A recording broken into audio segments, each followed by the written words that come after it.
What a wonderful day! Say his words! Apes together, strong! What a wonderful day!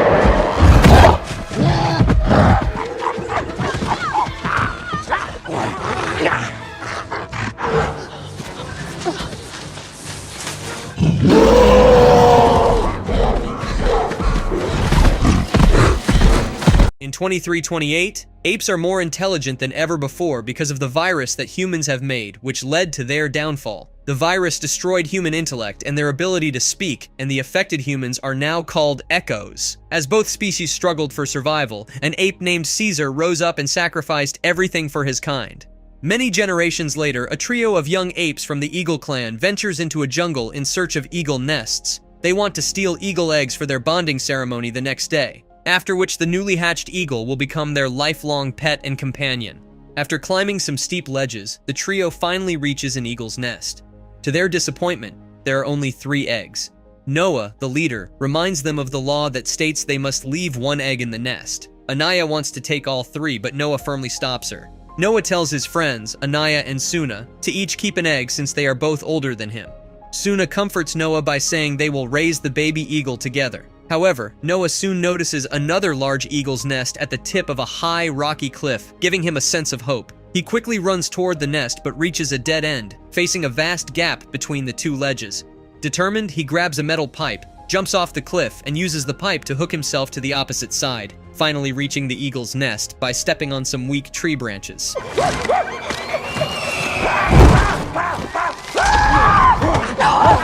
Anaya! Suna!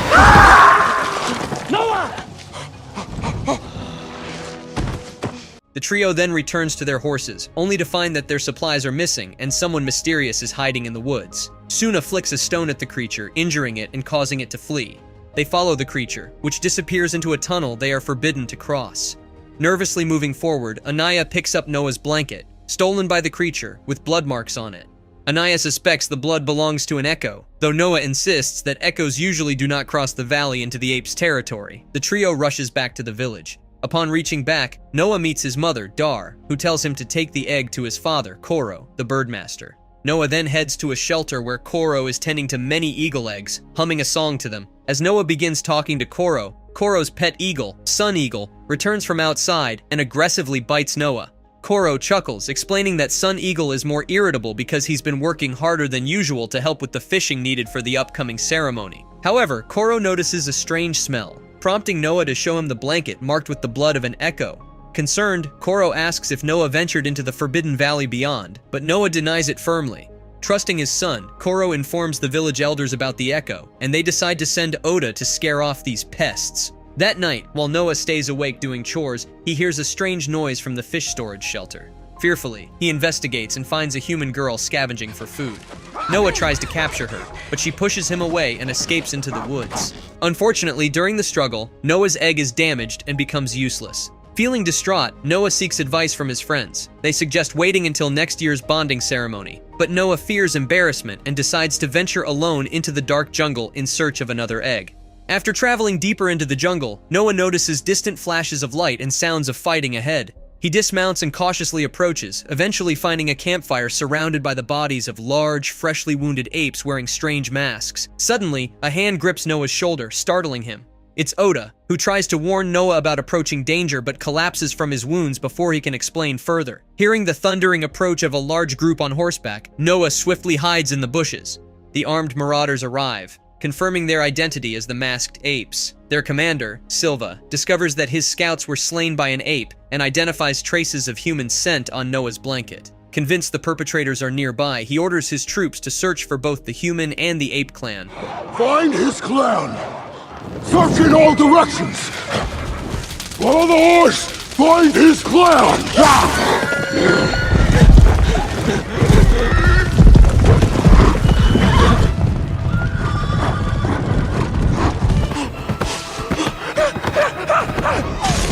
Round them up! No, please! Suna!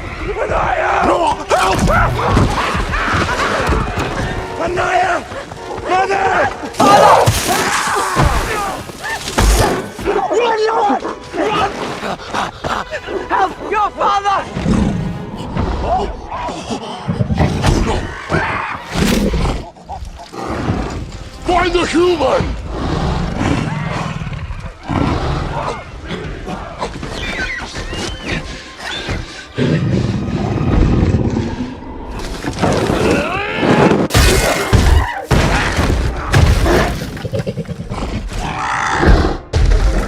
For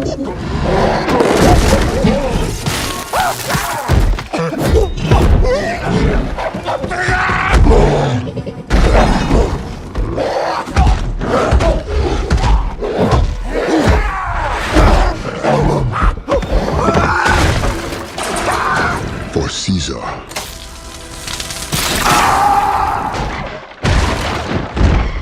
The next morning, Noah awakens, having survived the fall, only to find his village in ruins. Sadly, his father has died. Noah solemnly buries him, and after mourning, vows to track down the marauders and rescue his abducted clan members. Meanwhile, Sun Eagle survives and screeches at Noah before flying away. Determined, Noah gathers a horse and a damaged electric stick, embarking on a journey into the valley beyond. During his travels, he passes through the remains of an ancient human city, where he discovers his mother's scarf on the ground, a sign he's on the right path. On a windy night, he senses being followed but decides against confronting the presence. The next morning, Noah finds Sun Eagle nearby and tries to call it to his arm with a humming tune like his dad used to.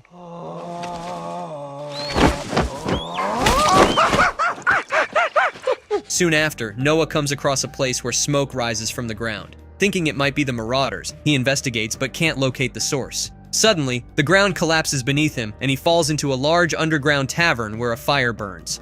A large orangutan ape picks up the electric stick and accuses Noah of being one of the masked marauders. Noah quickly explains that he's a victim of those who destroyed his village. The orangutan, named Reka, lowers his guard and reveals that his clan was also devastated by the marauders. Their leader, whose body is being cremated in the fire, was brutally slain.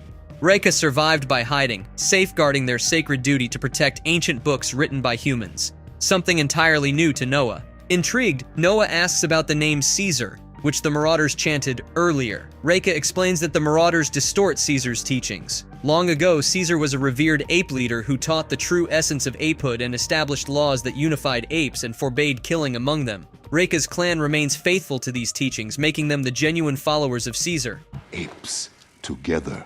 Strong. We, the Order of Caesar, follow his words. Apes built this as a refuge for humans. Perhaps here, humans were cared for, fed.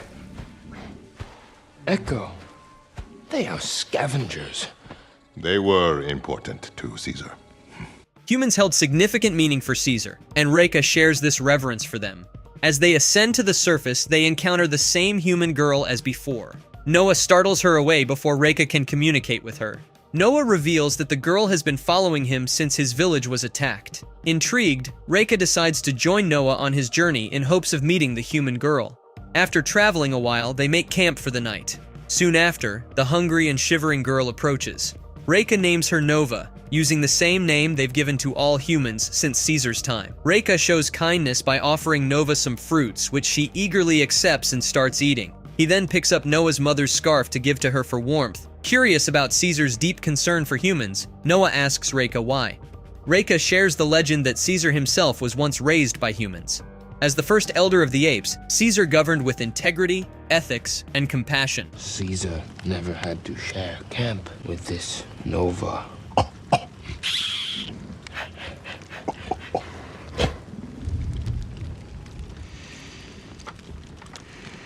Later that night, Noah explores and stumbles upon a large telescope. He marvels at its functioning when he peers through the lens. Nova, following him, also gazes at the night sky through the telescope, surprising Noah with her intelligence, which defies his previous perception of humans as dim-witted.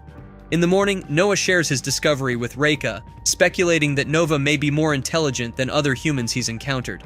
He agrees to let Reka bring Nova along until they reach another human settlement. Nova rides with Reka on the horse as they continue their journey. Sometime later, they encounter a herd of zebras, but nearby they spot a large group of wild humans, whom Noah refers to as echoes. Noah decides to leave Nova without a farewell and bids Reka farewell, wishing him luck in safeguarding the humans. Upon seeing Noah depart, Nova grows anxious. Soon after, a strange horn-like sound echoes, and a band of marauders ambushes and captures the humans.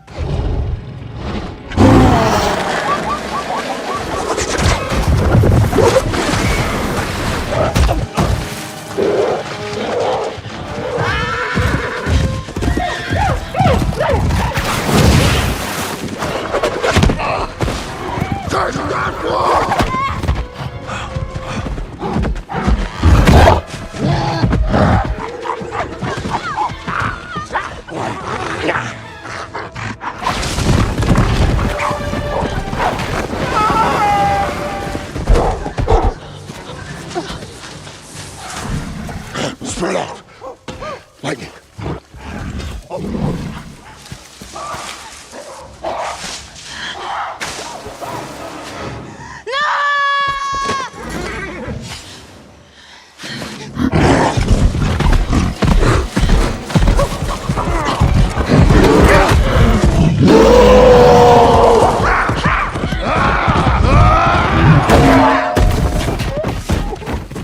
What did I miss? She spoke. I have a name. May. Nova then reveals her real name is May. She knows where Noah's family has been taken and wishes to go there, as there is a human settlement nearby. Feeling betrayed that May hid her ability to speak, Noah confronts her. May explains that her mother taught her silence for safety. Noah shows compassion by giving May his mother's scarf to keep her warm.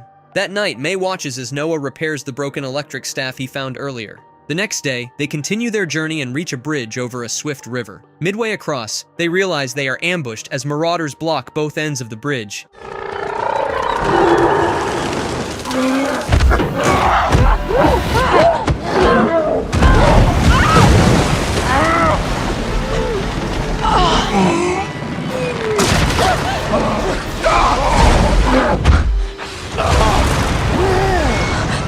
Together! Strong! Subsequently, Noah and May are captured and taken to the Marauders' stronghold, situated near the seashore outside a large military bunker. May is separated from Noah and brought into a room filled with books and various other items. Inside, an elderly man named Trevathan resides. He questions May about her origins, but she hesitates. Instead, Trevathan shares his own story of traveling alone and sustaining ankle injuries until he was taken in by the apes. Trevathan persists in asking May about herself, but she only reveals that she does not serve the apes, unlike Trevathan. Outside, Noah is reunited with his friends and his mother. They embrace emotionally, their reunion shadowed by the loss of Koro. Soon, a horn sounds, gathering everyone together. Proximus, the leader of the community, delivers a brief speech about the potential treasures and technologies within the bunker that could benefit them. What a wonderful day! Say his words! Apes together, strong! What a wonderful day! He is not Caesar. He sees himself as a great leader akin to Caesar. Next, a group of horses and apes attempt to force open the bunker door, but their efforts yield no result. They resort to lighting bags of gunpowder placed on the door, but even after much effort, the door remains firmly shut. Trevathan, observing the scene and the mastermind behind various innovations including the electric staff, reassures May not to worry, claiming there is likely no one inside. May, however, insists that the bunker houses crucial technology and weapons hidden by the government during troubled times. May expresses concern over apes possessing such advanced technology, but Trevathan appears indifferent, believing the world now belongs to the apes and resistance is futile. Shortly after, May, Noah, and Trevathan are summoned to a feast with Proximus Caesar. During the gathering, Proximus reveals his desire to access the vault, fearing he won't live long enough for apes to develop such technology on their own, and seeking an instant technological leap forward. May insists it's impossible to open the vault, but Proximus catches her in a lie. He possesses a map taken from May's companions, who were killed by apes, showing they were headed to the same vault. Despite this, May still refuses to cooperate with Proximus. Proximus then privately speaks with Noah, attempting to turn him against humans. He claims humans are deceitful and possess dangerous weapons in the vault, which Proximus needs to build a powerful ape kingdom. Later, Noah confides in Dar, who feels hopeless now that the Eagle clan has aligned with Proximus after their elders pledged loyalty. She believes the Eagles won't return, as Proximus sees no use for them in his clan. After Dar leaves, Noah reflects on the new laws that have enslaved them. He takes out the necklace symbolizing Caesar that belonged to Reka. Just then, Sun Eagle, nearby, flies over and finally perches on Noah's arm. Observing a wooden sea barrier, an idea strikes Noah. He visits May alone at night. May apologizes for withholding the truth, but Noah's trust in her has been shaken. Nevertheless, he suggests he might help her if she provides him with answers, since he thinks they both have some common goals.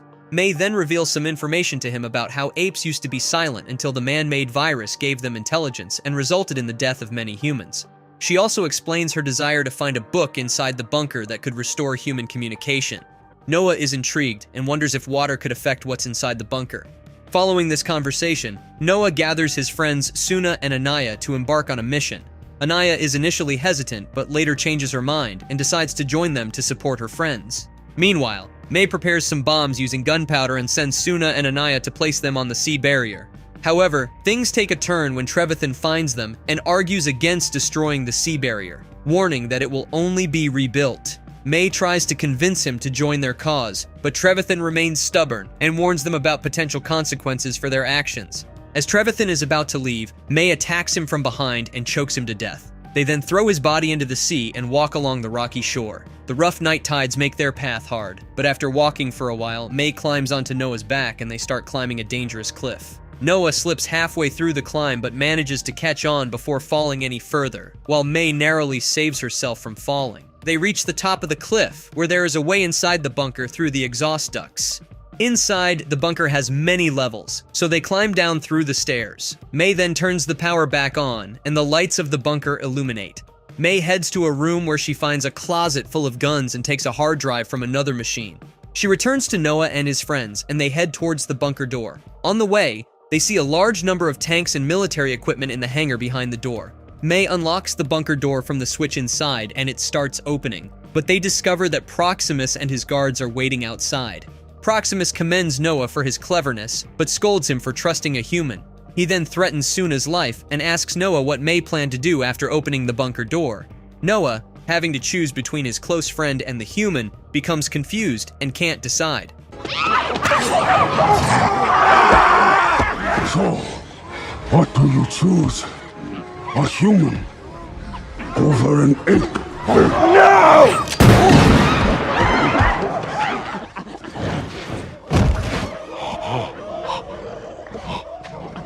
Hey! No! What have you done?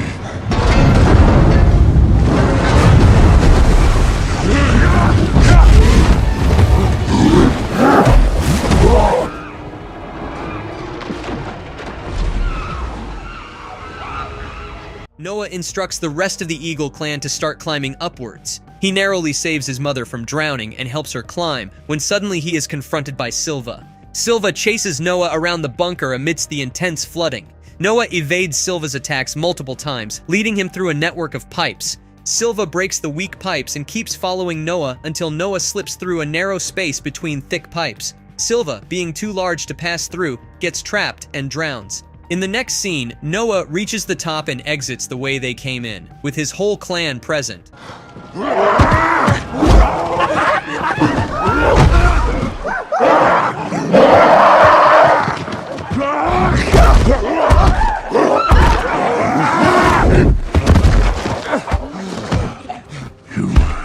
are going to stand so that you can bend for your king. Now stand! Stand now!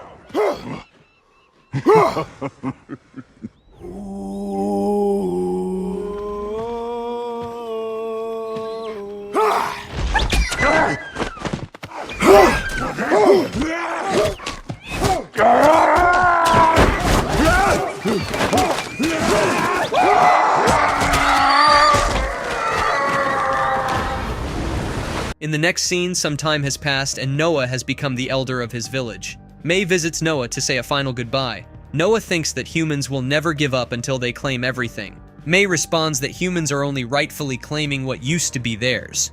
Noah wonders what Reika would say at such a moment and asks May if humans and apes could live together. May doesn't have an answer, but it's clear she still doesn't fully trust Noah as she holds a gun behind her back. Noah, however, leaves her with Reika's necklace bearing Caesar's symbol, calling it important. This gesture moves May to tears. Sometime later, she reaches another bunker in which are many other humans. A woman in a hazmat suit receives the hard drive from May. The hard drive, along with two others, activates large communication antennas outside, which start aligning with satellites. The communication services go online, and the people inside the base attempt to establish contact with other survivors. They succeed in receiving a reply from another military base in Indiana. The movie ends with Noah taking Suna to look at the night sky through the telescope, while May and Noah stare into the sky with hope in their eyes. I really hope you enjoyed our recap, and if you wish to request next recaps you'd like to see, chat with other members, and much more, then join our Discord group in the description. And don't forget to subscribe to the channel, smash the like button, turn on the notifications, and share the video for more awesome movie recaps. Thank you for watching.